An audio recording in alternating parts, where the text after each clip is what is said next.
Welcome back to another video. Today I have got quite a few things to get done and I want to talk to you about two projects that we have got coming up. One is going to be very soon, is a lot smaller than the other one. The other one I need some advice on. I need advice all the time at the moment, don't I? I'm so needy.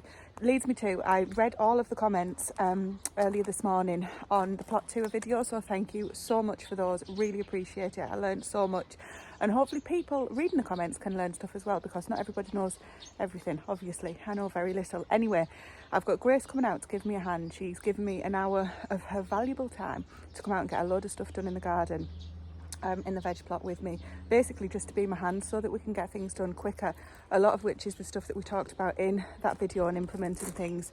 For example, I don't think I mentioned it in the video actually, now I've said that, but I've taken the spinach out of there. It's gone to seed completely, so I'm going to re-sow some of the it's going to be the carrots or beets. So I'm thinking about the winter storage stuff, things that we're going to store in the storeroom, funnily enough, over the winter. I've got a load of radish that I need to harvest because I'm going to get a load of those fermented and let the carrots come through. Just stuff that would be a lot easier with two hands. I'm going to re-sow the parsnips as well, as you guys know. I know it's even later now than when I spoke to you on the video, but I'm just going to give it a go. I've got some seeds that say they still can be sown in June, and looking at what you guys are saying, they can be sown anyway, so I'm going to give that a go as well and just get quite a bit done whilst I've got an extra pair of hands. Once Grace has helped and we've got all of that done, I'll have a chat with you about the projects and what Stephen and I have been thinking about our future growing plans. This is what it got to in here yesterday. It's really even hotter than that, so nearly 47 degrees centigrade. It's just crazy times. So a lot of stuff in the greenhouse isn't looking too healthy because of the heat. Trying to stay on top of it as best we can. This is here because Stephen this morning has been cutting back in the polytunnel. It's been getting super dark and these ground cherries are doing fantastically, and we said, look, let's give them the best chance we can. They're going to need more light. So he has cut all of this back. We're hoping that it hasn't killed it, but on the other side that you can see straight through there, it's all completely green. So I'm not too fussed if this is if it is a little bit scalped. But in here I didn't do the polytunnel on the plot tour. Or did I? Yes I did, because you mentioned the ground cherries. Anyway, they're looking really good. I've also put in some peppers, which are really small, I know that, but hopefully they'll come on. Everything's looking dry, but I did come in yesterday with the hose pipe and give everything a good water just at the base, so hopefully they'll be good. Those tomatoes, I've just let them be. What will happen will happen. I'm not spacing them out anymore. Oh, there you can see a bit better where I've watered at the base. So everything's coming on really well. Still haven't got that nettle out. It's okay, we can be friends. These peppers have got a bit of curl going on. Not sure what that's all about. Hopefully it'll still come and we'll get something. With them being in here, this is Frigatello, this one. With them being in here, maybe it'll extend the season a little bit, we shall see. And the onions, these were just random onions that I put in. So the onions, speaking of the onions, that's one thing that was mentioned on the plot tour, saying that those onions that I grew from seed, I probably won't get bulbs from now. So I'm going to figure out how I can get just green onions from them. So I'm just going to plant them somewhere where they don't need loads of space, quite close together, and just use them as green onions. And what happens happens. Onions are my nemesis. I've never been able to grow successful onions from seed. Having said that, I'm looking at some here that I grew from seed and they're actually not doing too badly, so who knows, but I don't think I'm going to have enough onions to be self-sufficient in them for the next 12 months. From the end of the growing season, we use so many onions, like literally hundreds and hundreds of onions a year, but we'll live and learn. I'm fine with that. Right, what am I going to do first? Strawberries. Cool. Oh yeah, well, cheers.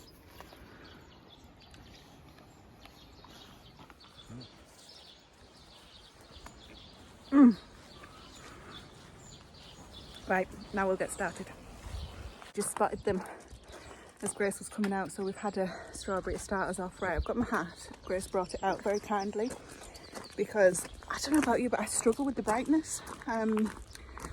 So I think what we're going to start with is that bed where I had the potatoes growing and the brassicas. Sorry, that's very bouncy. Potatoes and the brassicas growing at the same time. I think we'll work on that first because those potatoes are just coming through massively. Kohlrabi, don't know what I'm doing wrong. I know you guys have struggled at the same time and had problems with them not bulbing up too, but so disappointing. But we do have something good, look. I mean, this one's not looking too bad considering it was hammered. That one's split. You can still eat them obviously if they're split. Anyway, look at the broccoli. This is, I think this one, a stromboli, never fails, the stromboli.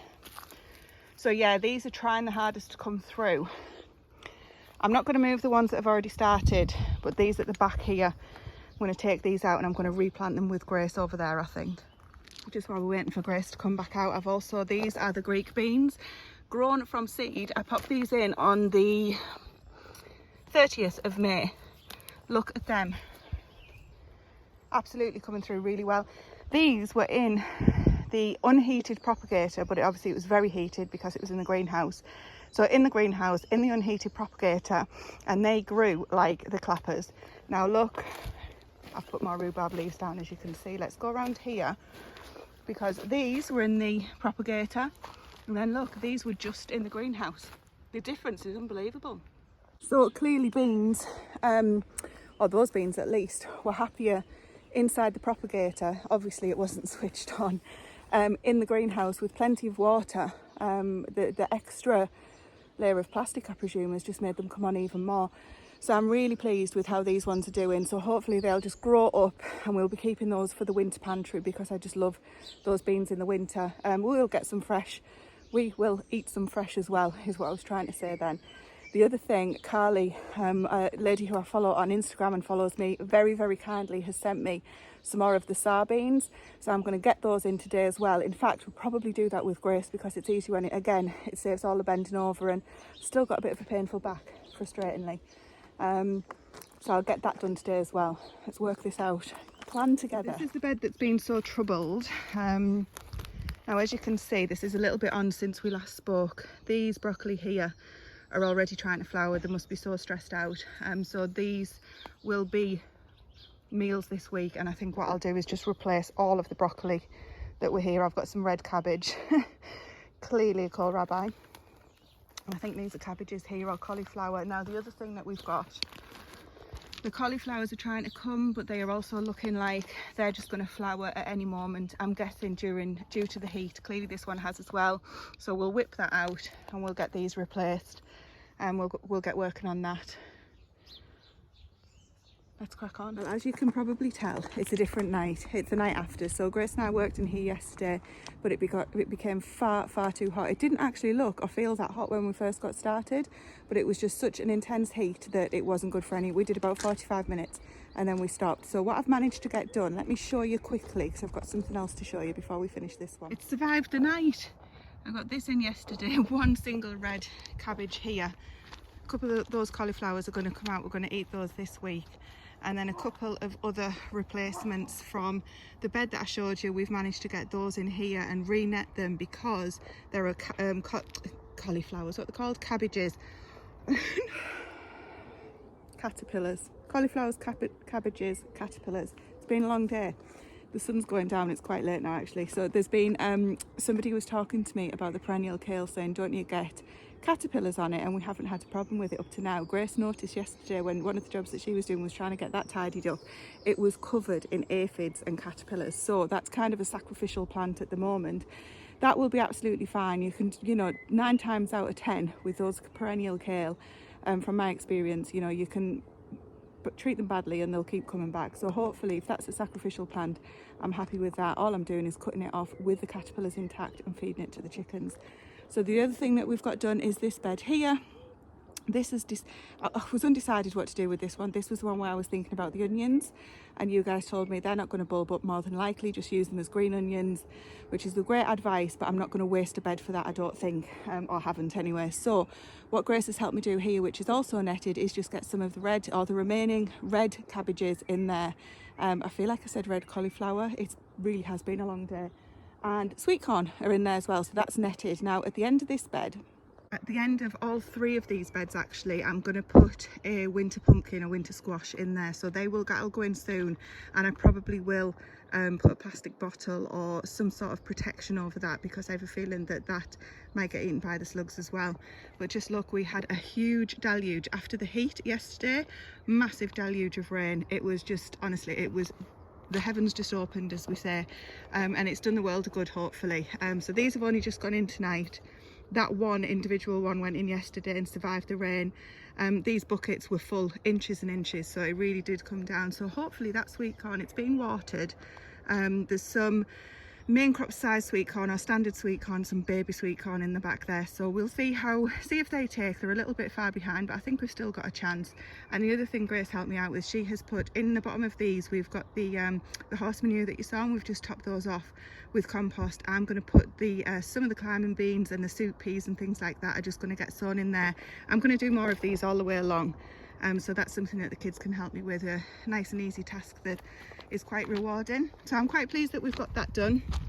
The other thing that I've got done here, before I show you what's going on in the greenhouse, is in here, these are actually borlotti beans now. So I did get sent those Tsar beans, which I'm very, very grateful for, but I forgot that I'd had borlotti beans named onto here. So what I think I'm going to do is put some Tsar beans in that trellis there. Harris fence in there are the ones that I've just shown you, along with the soup peas. So I think that'll work lovely, and then it'll keep them. All of the growing beans, climbing beans are in here. So these, most the borlottis that are in here, I don't know what I'm pointing to because you can't even see them, but the borlottis that are in here, there is a mixture of dwarf and climbing beans. If they all come, that's fine. But I just had it's one of those things where those seeds probably needed using. I thought I'd prefer to put more than less in, get them to come up. Absolutely adore borlotti beans, as well as those Greek beans that are in there, and the Tsar beans, which are classed as butter beans, my absolute favourite. So I'm so pleased that I've got those to put in as well. So it's hopefully going to be a very good bean year. I want to get some more in.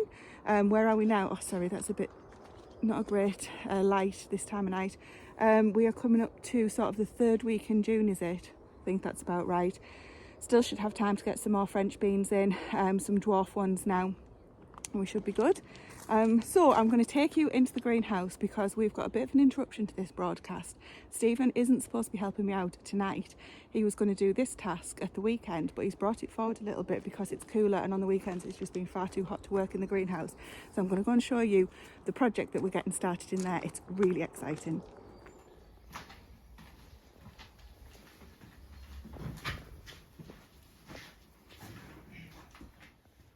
Well, I know Tracy's already said we're going to start a project in here, but I've got a bit of time tonight. It's a bit cooler, so I thought I'd just make a start on it. It shouldn't take long. So basically what we're doing in here, we're going to take all the shelves down off either side, and we're going to put raised beds in across the floor in a U-shape. Fill up the sides and the back there with horse manure and compost, and we're going to plant in here directly into the ground.